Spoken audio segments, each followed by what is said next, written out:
자, 이번 비디오에서는 객체 감지, Object Detection 얘기를 이제 다시 한번 또 해보도록 하겠습니다. Object Detection. 우선 예를 들어서 그 자동차를 그 이미지상에서 감지하는 그 예를 한번 들어보겠습니다. 보통 그 자율주행 응용에서 많이 활용되는 그런 응용이겠죠. 그 화면 안에 그 자동차가 얼마나 크기로 어디에 있는지 찾는 거죠.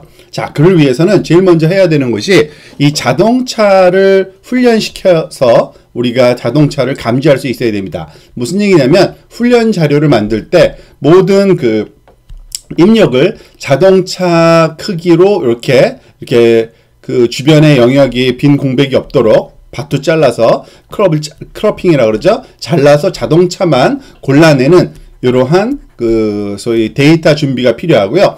그 외에 나머지 자동차가 없는 또 다른 씬도 표현을 해서 그거는 0으로 자동차가 아니다라고 이렇게 놓고요. 이것들은 자동차다라고 1이라는 레이블을 붙여서 훈련을 시키는 겁니다.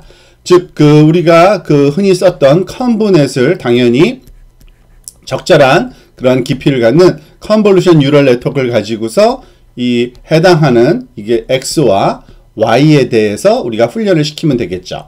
그러면은 요만한 그 크기의 이미지가 들어갔을 때 그 안에 그 바운딩 박스 크기 안에 자동차가 있다면은 당연히 자동차, 아니면은 자동차가 아닌 걸로 감지가 될 겁니다. 자, 이렇게 훈련된 자료가 일단 그 네트워크 훈련된 이 컨볼루션 뉴럴 네트워크가 먼저 있어야 된다는 얘기입니다. 자, 그리고 그것이 어디 위치에 있는지를 찾기 위해서 흔히 쓰는 방법이 슬라이딩 윈도우 방식을 많이 씁니다. 슬라이딩 윈도우.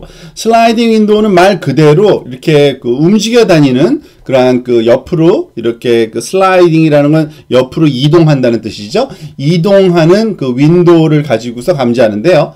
예를 들어서 주어진 이미지에 요만한 사각형을 우리가 한번 생각을 해보도록 하겠습니다. 즉 이와 같은 윈도우, 얘가 바로 윈도우예요. 지금 우리가 생각하는 요만한 윈도우 크기를 정하고서 그 크기에 해당되는 영역을 잘라냅니다. 그리고 이미지상에서요. 그리고 이것을 어디다 집어넣냐면은 우리가 훈련시킨 컨브넷에 집어넣는 거죠.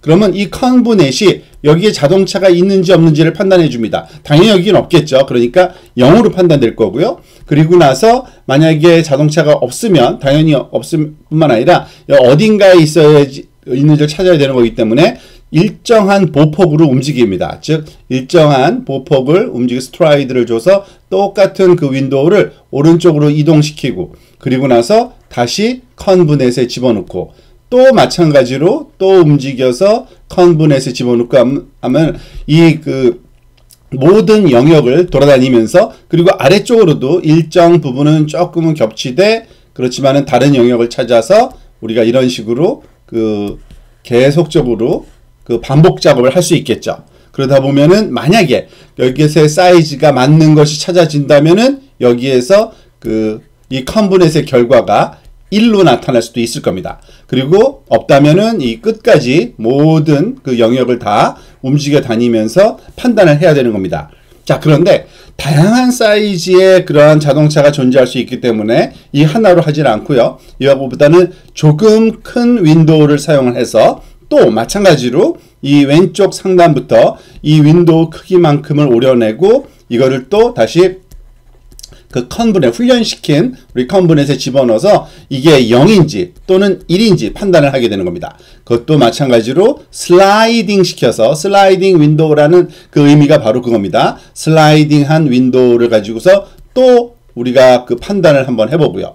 마찬가지로 또 판단하고 등등등 이 전체를 다 그 커버하는 그러한 슬라이딩 윈도우를 해서 마지막 여기까지 오는 그리고 또 하나를 더 할 수 있겠죠. 더 큰 그 아주 가까이 있는 대상체는 크게 나타날 수 있기 때문에 더 큰 크기로 이걸 가지고서 또 그 컨브넷으로 우리가 그 판단하는 그러한 그 소위 방식을 이게 슬라이딩 윈도우 방식이라고 우리가 얘기를 합니다.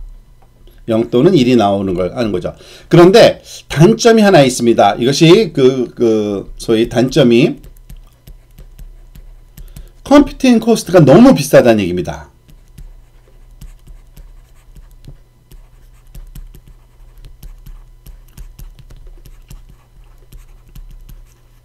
너무 높아요. 즉 생각을 한번 해보십시오. 컨볼루션 뉴럴 네트워크 한번 그 실험을 하는 것이 요 한 지점에서만 하는 건데 그것을 그 수십 번 또는 수백 번 그리고 또 그 다른 사이즈로 또 똑같은 횟수만큼 반복을 하다 보니까 엄청난 횟수의 그런 컴퓨테이션 그 코스트가 따르게 됩니다. 사실 그래서 그 이전에는 이와 같은 뉴럴 네트워크의 슬라이딩 윈도우 방식보다는 어떤 피처를 찾아내서 하는 방식이 많이 쓰였었는데요. 그건 나름대로의 한계가 있었죠. 그런데 최근에 그 다행스럽게도 이 컴퓨테이셔널 코스트를 다운시킬 수 있는 아주 스마트한 방법이 개발됐습니다. 특히 이 컨볼루션 뉴럴 네트워크를 사용했을 경우에 굉장히 그 효율적으로 이 슬라이딩 윈도우 결과를 도출할 수 있는 그러한 그 스마트한 알고리즘이 개발됐는데 그게 그것을 활용한 이런 그 컨볼루션 뉴럴 네트워크를 활용한 슬라이딩 윈도우 방식을 또 사용한 오브젝트 디텍션이 그래서 많이 활용되고 있다고 보시면 되겠습니다. 다음 시간에 그 내용을 또 살펴보도록 하겠습니다.